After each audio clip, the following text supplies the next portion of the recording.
माननीय उपसभापति जी, इस चर्चा में बार बार एक बात सामने आई और कई सदस्यों ने दोहराया, विकसित भारत जी राम जी से बड़ी परेशानी है। और एक बात कही कि नाम बदल दिया, गांधी जी का नाम बदल दिया। मैं बहुत स्पष्ट रूप से कहना चाहता हूं, बापू विश्व बंद है, उनके चरणों में हम प्रणाम करते हैं। और एक बात और दृढ़ता के साथ मैं कहना चाहता हूं, प्रधानमंत्री श्रीमान नरेंद्र मोदी जी के साथ मेरे संबंध 35 साल पुराने हैं और मैंने जब भी महात्मा गांधी पर चर्चा करते हुए उनको देखा है, अत्यंत श्रद्धा और आदर के भाव से चर्चा करते हुए देखा है। बापू हमारे विचारों में है, बापू हमारी भावनाओं में है, बापू हमारी अंतरात्मा में है, बापू हमारे कामों में है। बापू भारतीय जनता पार्टी की पंच निष्ठाओं में है। हमने सदैव बापू का आदर किया है, हमने बापू को भी माना और बापू की भी मानी है। कुछ लोग ऐसे जरूर है जो नाम कह लेते हैं बापू बापू बापू, लेकिन कभी बापू की नहीं मानी। माननीय उपसभापति महोदय, बापू जी ने तो कहा था कांग्रेस भंग कर दो, विसर्जन कर दो, विसर्जन करो, आजादी देश को प्राप्त हो गई। अब लोक सेवक संघ बनाओ प्लीज और राजनीतिक दल अगर बने। सुन लीजिए सर, उनका इतिहास आप सुन लीजिए अपना प्लीज। अभी तो मैंने प्रारंभ भी किया है उपसभापति नहीं, ये सही नहीं। आप सब लोगों ने बोला, इन लोगों ने सुना, आप इनको सुनिए। नहीं, जयराम जी आप बैठ जाए प्लीज, बोले। लेकिन प्लीज, आजादी की लड़ाई की पूंजी को अपनी पार्टी के खाते में जमा करने के लिए कांग्रेस जीवित रखने का अपराध किया तो कांग्रेस के तत्कालीन नेतृत्व ने किया। आपने कब बापू की मानी? देश का विभाजन बापू के विचार की हत्या थी। देश में आपातकाल लगाना 1975 में, यह बापू जी के विचार की हत्या थी। ऐसा भ्रष्टाचार भयानक, मेरा विषय नहीं है, मैं आज इस पर विस्तार से चर्चा नहीं करूंगा। क्या बापू के विचार की हत्या नहीं थी? मैं माननीय उपसभापति महोदय आज फिर अपनी वचनबद्धता दोहराता हूं, अगर हमारी सरकार चल रही है तो पूज्य बापू जी के विचार, पंडित दीनदयाल उपाध्याय जी के विचार। दीनदयाल जी कहा करते थे, मानव जीवन का अंतिम लक्ष्य परमात्मा की प्राप्ति। और परमात्मा कैसे मिलेगा? वो कहते थे, मैं नहीं जानता कि मंदिर में जाके अगर आप भगवान की आरती उतारोगे तो प्रसन्न होकर दर्शन देगा कि नहीं देगा। मैं ये भी नहीं जानता कि तीज और त्योहारों पर व्रत और उपवास रखोगे तो नारायण प्रसन्न होकर दर्शन देगा कि नहीं देगा। मैं ये भी नहीं जानता कि हिमालय की कंदराओं में बैठ के घनघोर तपस्या करोगे तो परमात्मा दर्शन देगा कि नहीं देगा। लेकिन मैं अच्छी तरह जानता हूं कि यदि दीनों की सेवा कर ली, दुखियों की सेवा कर ली, अरे अगर गरीबों की आंखों के आंसू पहुंच दिए तो गरीबों की उन्हीं आंखों में तुम्हें साक्षात नारायण के दर्शन होंगे, साक्षात परमात्मा दिखाई देगा। दरिद्र ही नारायण, जनता ही जनार्दन है, ये पंडित दीनदयाल उपाध्याय जी का कहना था। माननीय उपसभापति महोदय, पंडित दीनदयाल जी हो, डॉक्टर श्यामा प्रसाद मुखर्जी हो, जिन्होंने कहा था कभी एक देश में दो निशान, दो विधान, दो प्रधान नहीं चलेंगे, और वो संकल्प पूरा किया आदरणीय नरेंद्र मोदी जी की सरकार। लोकनायक जयप्रकाश नारायण, अटल बिहारी वाजपेयी जी हो, लाल कृष्ण आडवाणी जी हो, उनके विचारों के आधार पर हमारी सरकार चल रही है। विकसित भारत जी राम जी आए। अब कांग्रेस के मित्रों को बड़ी तकलीफ हुई, मनरेगा खत्म कर दी, गांधी जी का अपमान कर दिया। माननीय उपसभापति महोदय, कितनी योजना ऐसे आई, काम के बदले अनाज योजना, संपूर्ण ग्रामीण रोजगार योजना, उसके बाद जवाहर रोजगार योजना। जवाहर रोजगार योजना भी कांग्रेस की सरकार में आई थी, स्वर्गीय जवाहरलाल जी नेहरू के नाम पर। अब जवाहर रोजगार योजना आई, बाद में उसी सरकार, बाद में उन्हीं के नाम पे फिर दूसरी योजना नहीं बनी, नरेगा बना दी। अगर केवल नाम बदलना अपमान है तो सबसे पहले अपमान किया स्वर्गीय पंडित जवाहरलाल नेहरू जी का कांग्रेस ने, यूपीए की सरकार ने उस समय किया। क्या नाम बदलना किसी का अपमान होता है? और बाद में आपने नरेगा से मनरेगा, और महात्मा गांधी का नाम भी पहले नहीं रखा, पहले तो नरेगा ही थी, लेकिन जब वोटों की फसल काटनी थी तो वो नरेगा मनरेगा हो गई। आपको ना गरीब से लेना था ना मजदूर से लेना था, आपको तो अपने वोट से लेना था। नाम बदलने से अपमान नहीं होता। और जहां तक नाम का सवाल है, कितनी योजनाओं के नाम माननीय उपसभापति महोदय, मैं निवेदन करना चाहता हूं, एक परिवार के नाम पर महात्मा गांधी नहीं, गांधी जी से भी गांधी जी को चुराने वाले लोग भी हैं, एक ही परिवार के नाम से। नकली गांधी। ये मेरे पास रिकॉर्ड है, 600 सरकारी योजनाओं के नाम स्वर्गीय पंडित जवाहरलाल नेहरू जी, स्वर्गीय इंदिरा जी और स्वर्गीय राजीव जी के नाम पर रखे गए हैं। महात्मा गांधी की ये पूरा रिकॉर्ड है, अलग अलग योजनाओं के नाम। माननीय उपसभापति जी, 15 scholarship, 15 national park museum, 5 airport या बंदरगाह, अनेकों योजनाओं के नाम, 16 राजीव जी के, 8 इंदिरा जी के, 3 जवाहरलाल जी के, और उसके साथ माननीय उपसभापति महोदय 74 सड़क जगह इमारत, 51 अवार्ड, 37 संस्थान चेयर फेस्टिवल, 39 चिकित्सा संस्थान और अस्पताल, शैक्षणिक संस्थानों में 55 के नाम स्वर्गीय राजीव जी पे, 21 के इंदिरा जी पे, 22 के नेहरू जी पर, खेल टूर्नामेंट या ट्रॉफी वो भी खिलाड़ियों के नाम पे नहीं, 23 राजीव जी के नाम, 4 इंदिरा जी के नाम, 2 पंडित नेहरू जी के नाम पर, और राज्य सरकार की योजनाओं के नाम भी 25 राजीव आप जी, सुनिए प्लीज, 27 इंदिरा जी, कुल 52।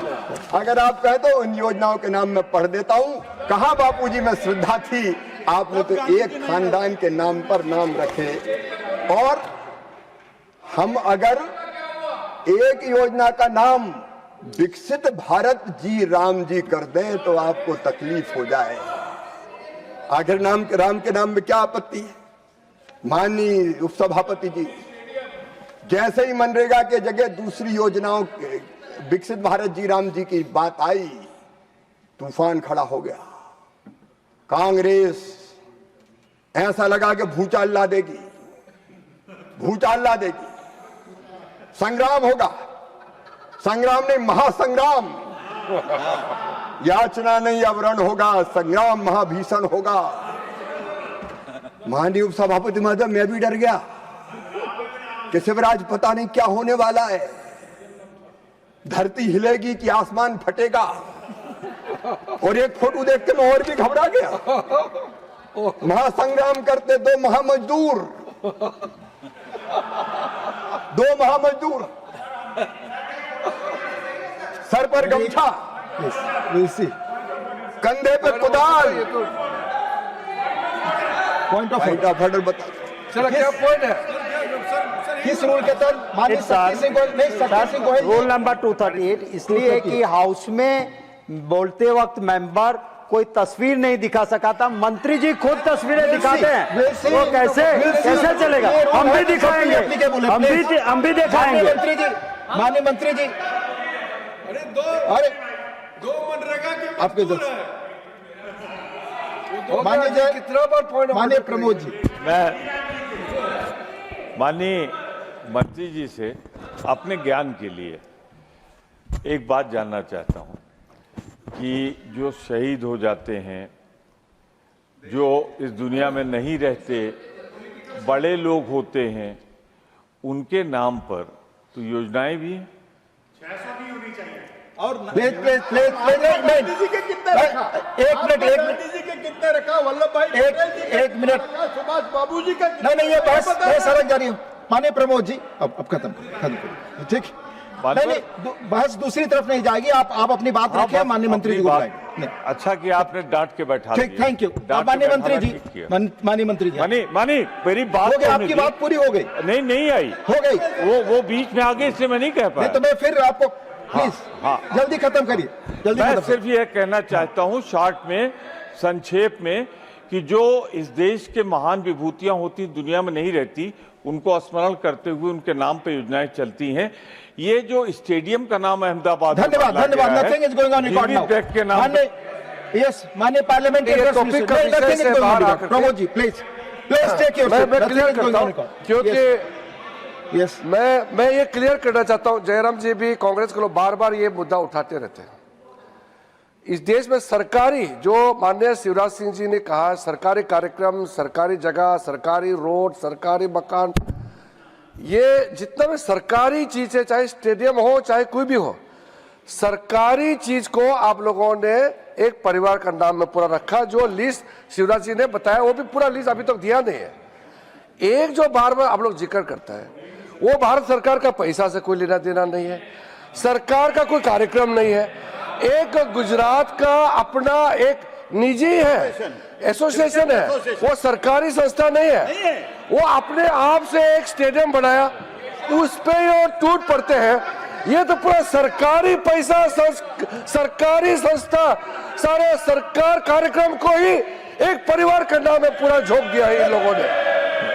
अब माने जी सर ये लोग क्या पाठ पढ़ाते हैं सर?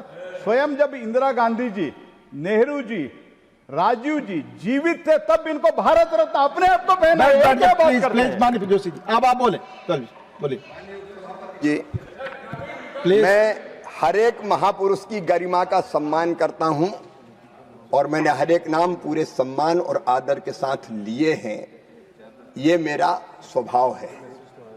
लेकिन माननीय उपसभापति महोदय, जब प्रमोद जी ने पूछा ही है, तो जिन्होंने ये उद्घोष किया था, तुम मुझे खून दो मैं तुम्हें आजादी दूंगा, उनके नाम पे कितनी योजनाएं रखी गई। महारानी लक्ष्मीबाई जिन्होंने कहा था खून की अंतिम बूंद दे दूंगी, अपनी झांसी नहीं दूंगी, कितने लोगों का नाम रखा था। पंडित राम प्रसाद बिस्मिल जिनने कहा था इलाही वो दिन भी आएगा जब अपना राज देखेंगे, जब अपनी जमी होगी और अपना आसमां होगा, कितनी योजनाओं का नाम रखा। चंद्रशेखर आजाद जी के नाम पे, शहीद आजम सरदार भगत सिंह जी के नाम पर कितनी योजनाओं का नाम रखा। मैं दर्जनों नाम महापुरुष हैं हमारा देश धन्य है। और सरदार वल्लभ भाई पटेल जिनने पूरे देश को एक किया, 650 रियासतों का विलय करके भारत को यह स्वरूप प्रदान किया, कितनी योजनाओं का नाम रखा। अगर प्रणाम करना है तो हर एक महापुरुष को प्रणाम करो, पार्टी और खानदान देखकर प्रणाम मत करो। लेकिन उपसभापति महोदय, मैं महासंग्राम की बात कर रहा था। सचमुच में मैं पहले डर गया था और इसलिए कई जगह गया, मैं ग्राम सभा में समझाया भैया बीजी विकसित भारत जी राम जी है। अब मैंने देखा संग्राम कब होगा। पहले भीषण संग्राम की तारीख 5 जनवरी तय हुई। 5 जनवरी को हमने देखा कुछ नहीं हुआ, बोले अब 8 जनवरी को होगा। 8 जनवरी को नहीं हुआ, फिर कहा 10 जनवरी को होगा। देश में कहीं संग्राम देखा माननीय उपसभापति महोदय? मैं देश भर में घूमता रहा कि कहां संग्राम है, संग्राम तो देखूं। और वो फोटो भी मैंने देखी, सर पे गमछा, कंधे पे कुदाल, लेकिन नीचे जींस का पैंट। संग्राम भीषण होगा, ऐसा मत डराया करो। माननीय उपसभापति जी, पत्ता भी नहीं हिला, पत्ता भी। ये इनका विश्वास है और ये इनकी हालत है। कहां मजदूर मैदान में उतरे, मैं पूछना चाहता हूं, कहां जनप्रतिनिधि मैदान में आए, कहां नरेगा कर्मी मैदान में आए? इसलिए माननीय उपसभापति महोदय कि मोदी जी के साथ विश्वास है, जनता है, सबका साथ, सबका विकास, सबका विश्वास और सबके प्रयास। और देश ने स्वीकार कर लिया कि विकसित भारत जी राम जी ये मनरेगा से बहुत बेहतर योजना है। और माननीय उपसभापति महोदय, वो भी बता रहा हूं पहले तो मैं ये बता दूं कि आप बड़े चिंतित थे, कई माननीय सदस्यों ने, मैं उनका आदर करता हूं, लेकिन उनकी आशंकाओं का जवाब दे रहा हूं। पहले तो कहा कि बजट में प्रावधान ही नहीं होगा, यह सरकार खत्म करना चाहती मनरेगा। बजट कहां से आएगा, राज्य पैसा कहां से देंगे?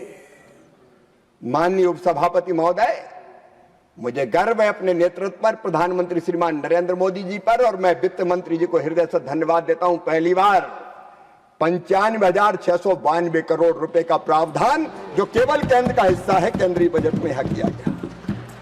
अब तक का सबसे बड़ा प्रावधान माननीय उपसभापति महोदय। और हम तो प्रावधान करते ही क्योंकि योजना लेके आए थे। ये आशंका जता रहे थे, ये आशंका जता रहे थे कि राज्य सरकार पर विकास पैसा कहां से आएगा, राज्य सरकार बजट में कहां से प्रावधान करेगी। आज माननीय उपसभापति महोदय, ये योजना इतनी अच्छी है जिसको देश की जनता ने स्वीकारा है, प्रशंसा की है। राज्य सरकारों ने भी अपने बजट में प्रावधान कर दिया। आप जानते हैं इस समय राज्य सरकारों के बजट में प्रावधान हो रहा है। मैं उन राज्यों के नाम बताना चाहता हूं माननीय उपसभापति महोदय। आप कहते थे राज्यों के पास पैसा कहां से आएगा, पैसा कहां से आएगा, पैसा कहां से आएगा। भारत की आर्थिक स्थिति निरंतर मजबूत हो रही है। केंद्र का बजट भी बढ़ रहा है, राज्य का भी बढ़ रहा है। केंद्रीय करों में राज्यों को ज्यादा हिस्सा दिया जा रहा है। और इसलिए राज्य देखिए, झारखंड में हमारी सरकार नहीं है, झारखंड मुक्ति मोर्चा और आपकी सरकार है। बजट में प्रावधान कर दिया 1986 करोड़ रुपया। केरला हमारी सरकार नहीं है, लेफ्ट की सरकार है, प्रावधान कर दिया 1000 करोड़। पंजाब में संजय भाई हमारी सरकार नहीं है, आपकी सरकार है, प्रावधान किया 610 करोड़ 40 लाख रुपया। जम्मू कश्मीर, हमारे मित्र कह रहे थे पैसा कहां से आएगा, वहां केवल 10% देना है राज्य को, 216 करोड़। हिमाचल प्रदेश, प्रमोद जी हमारी सरकार नहीं है, कांग्रेस की सरकार है, कांग्रेस की। आप कह रहे थे पैसा कहां से आएगा, हिमाचल ने प्रावधान कर दिया 143 करोड़ रुपया, सोचो, कांग्रेस की सरकार ने। मिजोरम में 130 करोड़ रुपया, तमिलनाडु ने प्रावधान किया, तेलंगाना प्रावधान कर रहा है, उत्तर प्रदेश 4,578 करोड़, छत्तीसगढ़ 4,500 करोड़, मध्य प्रदेश 4,171 करोड़, बिहार 1,892 करोड़, राजस्थान 4,000 करोड़, आंध्र प्रदेश 3,840 करोड़, उड़ीसा 2,230 करोड़, आसाम 108 करोड़, मेघालय 800 करोड़, गुजरात 600 करोड़, मणिपुर 259 करोड़ 60 लाख, त्रिपुरा 173 करोड़, हरियाणा 148 करोड़, नागालैंड 118 करोड़, अरुणाचल प्रदेश 48.2 करोड़, उत्तराखंड 42.3 करोड़, सिक्किम 18.88 करोड़, गोवा क्योंकि उसमें गांव ही बहुत कम है 2.8 करोड़, महाराष्ट्र ने प्रावधान कर दिया। केवल एक सरकार रह गई जिसने प्रावधान नहीं किया, जयराम जी, वो है कर्नाटक सरकार। यही एडवाइस किया है जयराम जी ने। कर्नाटक में शायद दादागिरी कर दी खड़गे जी ने, डरा दिया सिद्धरामैया जी को, कर मत देना, हमने विरोध किया, कर मत देना, हमने विरोध किया, कर मत देना, हमने विरोध किया है। अब मुझे तो कांग्रेस की नीति, नेता और नियत ही पता नहीं चलती क्या है। एक नेता बजट में प्रावधान कर रहा है, एक मुख्यमंत्री बजट में प्रावधान करते हैं, दूसरे मुख्यमंत्री बजट में प्रावधान नहीं करते। ना नीति, ना नेता, ना नियत। कांग्रेस की हालत ये हो गई है कि एक दिल के टुकड़े 1000 हुए, कोई इधर गिरा, कोई उधर गिरा। ये कांग्रेस की स्थिति है। कोई प्रावधान कर रहा है, कोई नहीं कर रहा है, कोई मान रहा है, कोई नहीं मान रहा है। अब कांग्रेस की हालत क्या है आप सोच के देखिए। टुकड़े टुकड़े दिल हो गए। मुझे उसके बारे में विस्तार से बात नहीं करना। राजनीति हो या क्रिकेट, देश विदेश की ब्रेकिंग हो या आपके मोहल्ले की बड़ी खबर, सब मिलेगा एक ही ऐप में, सबसे तेज और भरोसेमंद। अभी डाउनलोड करें दैनिक भास्कर डिजिटल।